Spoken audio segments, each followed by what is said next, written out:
Le délire paranoïaque.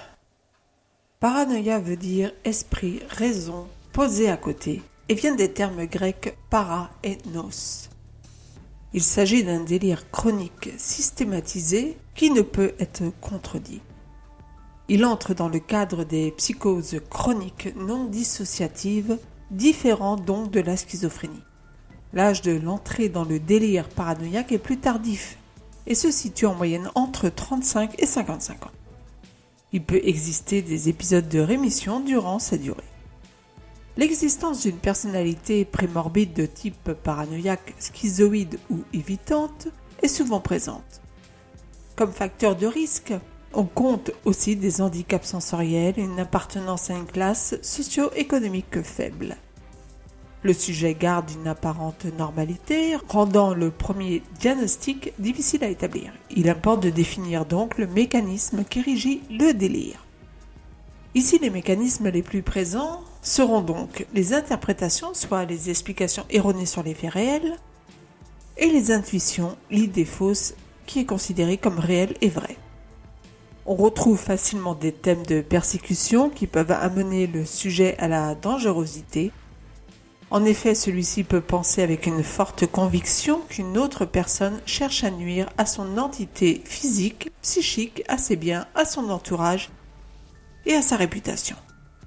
Cette croyance peut amener le sujet, ne voyant pas d'autre solution pour survivre, à tuer son persécuteur. Parfois, le malade pourra même ressentir l'impression d'être commandé par une force extérieure qui lui demandera d'accomplir alors l'acte délictuel. Plus le sujet investira le délire, plus il sera susceptible de passer à l'acte. L'alcool, dans le cas d'un délire de jalousie, pourra ici avoir un effet incubateur. On peut donc dire que ce sont les aspects prédictifs qui mettront sur la voie d'un possible passage à la situation criminelle et à ses récidives. 4. Le malade mental. Dans l'inconscient collectif, le malade mental est celui qui est enchaîné à son lit, qui a un regard fou, un langage incompréhensible, un comportement bizarre et qui ne peut vivre au sein de la société.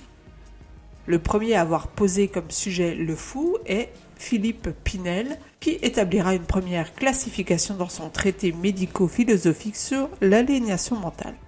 La mélancolie est son délire partiel, la manie est son délire généralisé, la démence, l'idiotisme avec abolition des fonctions mentales.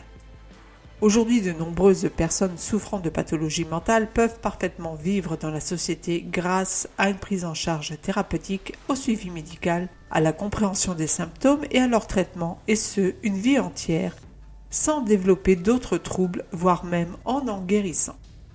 Le malade mental, ou plutôt la personne ayant un ou des troubles mentaux, est avant tout une personne qui souffre. Ceci n'est pas à oublier. Si les médias, la télé, le cinéma, les livres, les journaux considèrent souvent le criminel comme un malade ou un fou, est-ce vraiment le cas?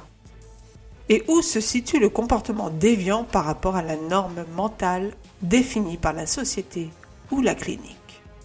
Nous verrons cela dans le prochain édito.